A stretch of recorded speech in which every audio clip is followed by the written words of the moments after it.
So our next speaker is Reinhard Mutz.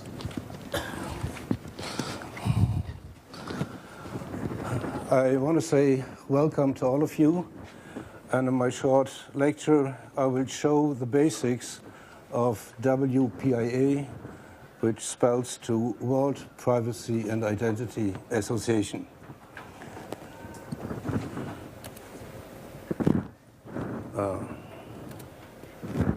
Okay, so my name is, he told me, give an introduce. My name is Reinhard Mutz. I worked in the IT since 1985, and I've been elected as president of WPIA at the first general meeting.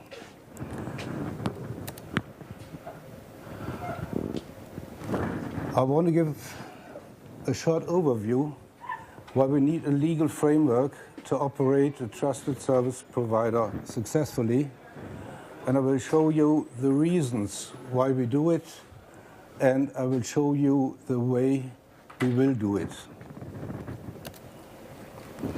When we started, and you know this, it's some kind of good practice, you start with a kind of brainstorming.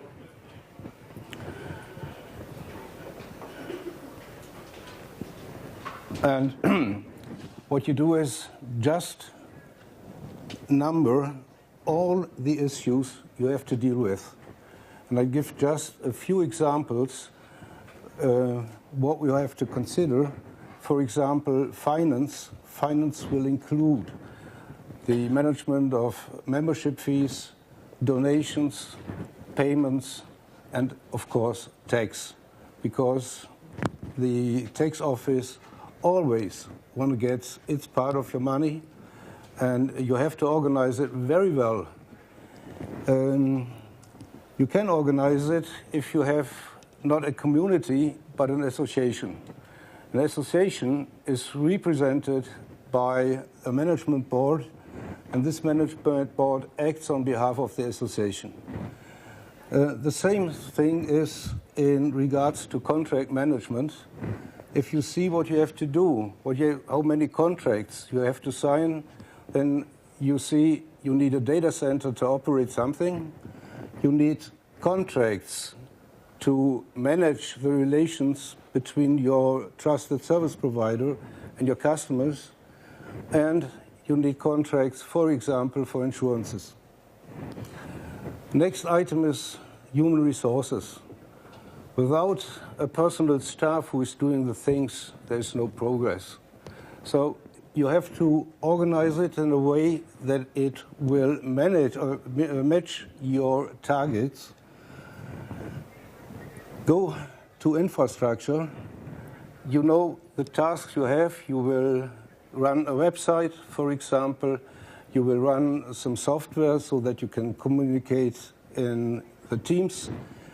You will do and write software and manage it, and so on. See the item risk management. Risk management is a hard job to do because you have to write down any possibility which may crash you down. And the next is you must write it really in a clear form, in a clear way, to see and then to have an overview about this. And then when you see risks which may happen, then go and try to minimize it.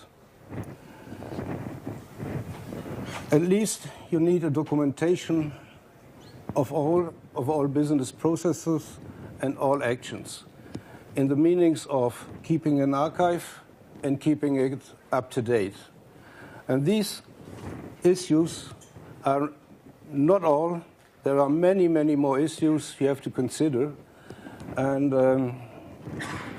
please keep this in mind. As a trusted service provider, you are working in a market. The market of PKI is complex, and the environment is a little bit more complex. So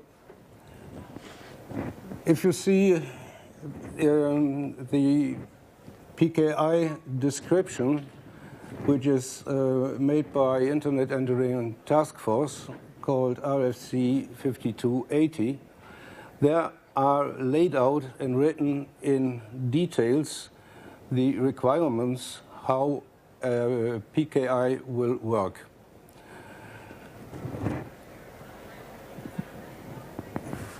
The browsers, like, for example, Mozilla, Microsoft Edge, maybe Google Chrome, or whatsoever, will follow this RFC 5280.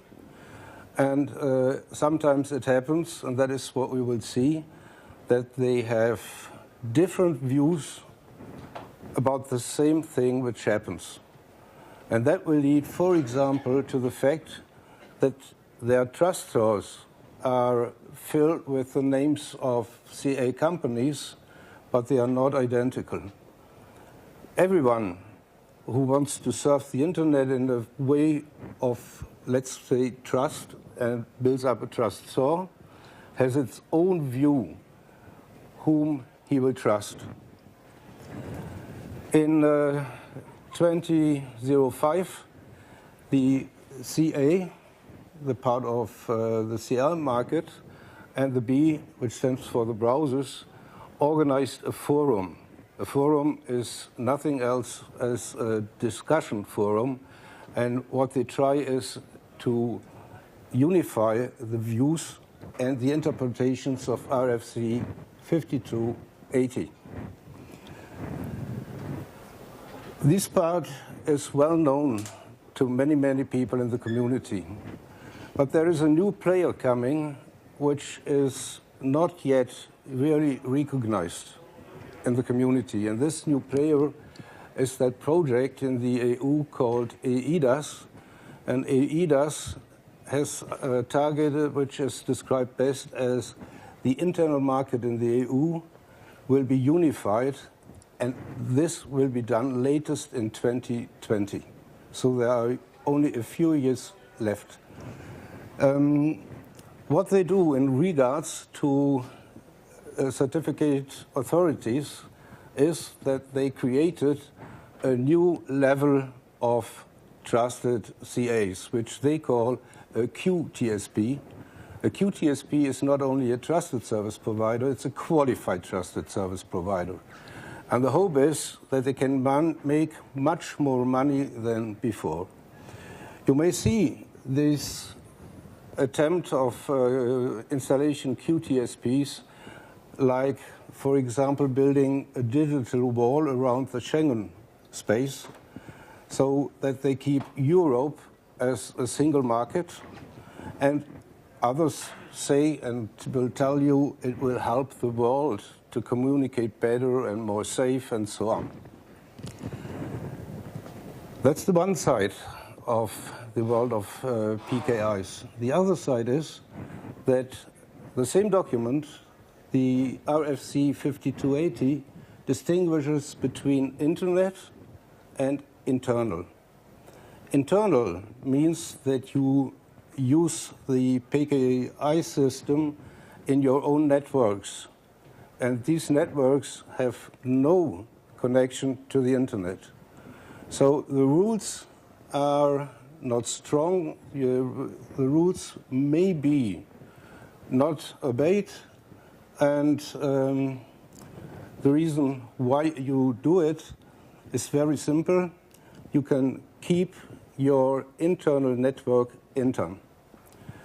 This is used by almost all national governments in the world. The biggest internal PKI is run in the US administration. In Europe, it's run by the government of the German Republic. And you will see the internals if you visit the website of BSI, where you can see the complete structure of the internal PKI of the German administration. There is another player in the market that is Teletrust. Teletrust is a non-profit association, and the members are big business. When they started, the members were, for example, the company Siemens, Telecom, and so on. And what they do is they run a project called EBCA, that's the European Bridge CA. This project is run to make the internal PKEs to the partners and participants of this model known and integrated into their browsers. They run an LDAP server, and if you know the exact email address of one of the employees, you can write and use an S-MIME email, signed and encrypted, and you do not need to come in touch before. You just ask that LDAP server, and that will serve you the appropriate certificate. So the question is, what parts will WPIA serve? And the answer is simple, both sides. We want to operate in the market as a trusted service provider and will deploy certificates for free. And our software is open to all, will be under an open license for your private convenience. You may download it and use it.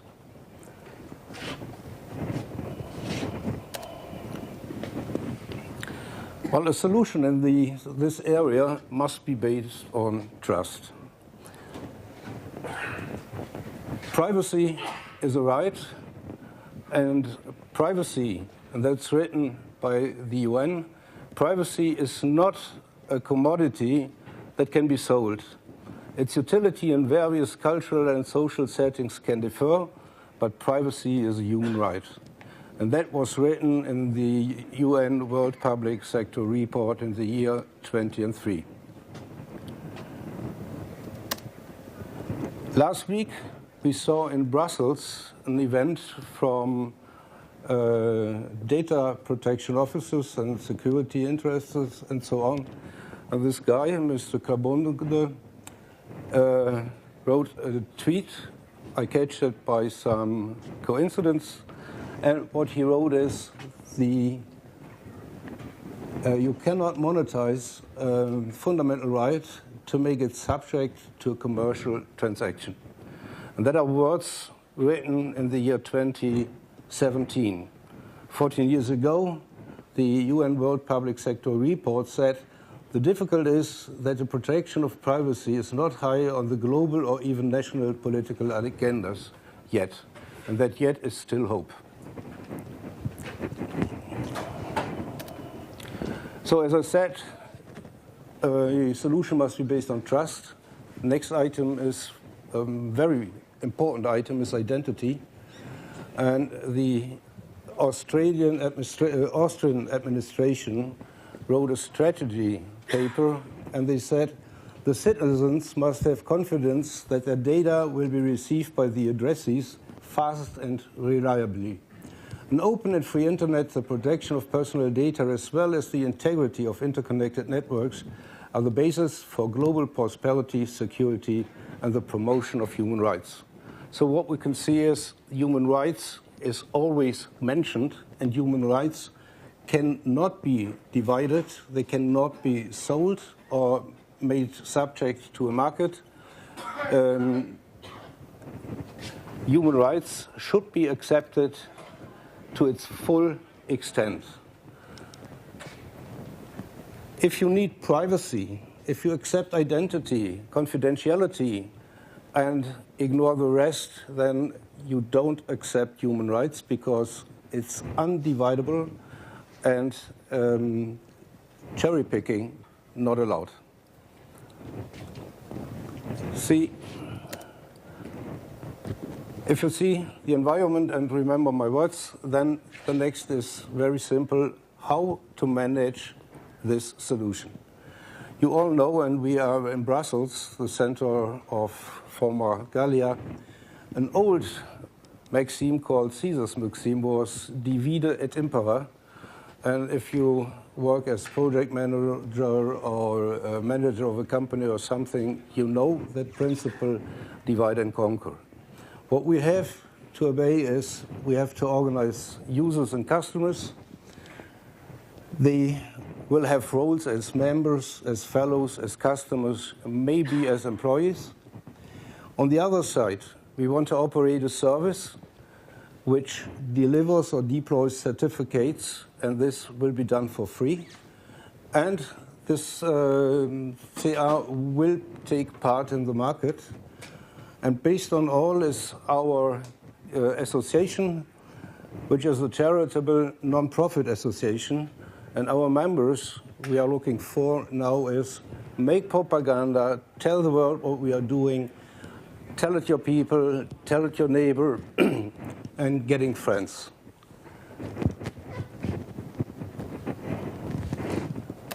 The solution in more detail is shown on this page. So World Private Identity and Association is a charitable non-profit association, will be owner of brands, logos, software and companies, is open for all human entities, and by this required the acceptance of the Universal Declaration of Human Rights to its full extent. Members will pay a membership fee because you need some money to make propaganda, pay flyers, and there are many costs. And every individual may get certificates for free. Solution part 2 is to set up an operating center, set up and create a certificate authority. That's an incorporated company of our association, will be owner of brands and logos, operating all tasks which a data center must provide, and running on behalf of WPIA only. Solution part 3 is a very, very old form of organization. It's a cooperative. This cooperative is open for associations and entities, and a requirement is the acceptance of the Universal Declaration of Human Rights, as before. Members will pay a yearly membership fee, and that fee is used to pay all costs of the operating CA. The important thing that is in this is that you always remember we do not pay certificates. We pay and we organize an environment to get the costs, and that's all we do. The rest depends on the participants. So the next is some milestones. As I said today, we are looking for new members. I welcome every one of you to share and join our association. The incorporation of the CR is in a phase, let's call this init. The same is in the incorporation of the cooperative. When we will have our software tested and the CA is set up, we will go live. And going live is meaning that we will start with an audit from the very first day. We will never deploy to the public certificates for the purpose of testing or trying something like this. No, we are finished with this work and will start with an audit. The audit will need about 1 year, and after we passed it successfully and with flying colors, then we apply for membership in the CAB forum. This membership is required to get the inclusion status of all browsers, and they cannot deny it if you are in the same organization as they are now. So I think I have to say thanks. You've been a grateful audience, and I will say visit our website and join the World Privacy and Identity Association today, if possible. Thank you.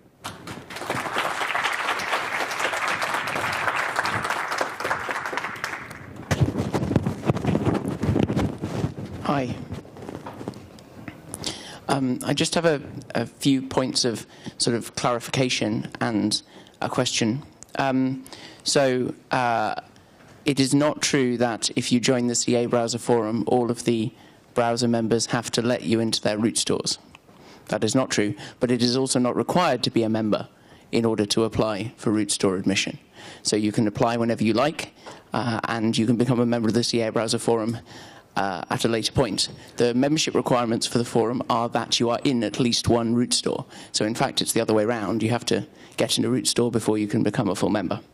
Do you have a question? So the question, how would you compare, two questions then. How would you compare your service with existing things like Let's Encrypt and CA Cert? And secondly, how do you going to solve the problem of ubiquity? That is to say, making sure that everyone trusts your certificates as quickly as possible in order that anyone would want to use them.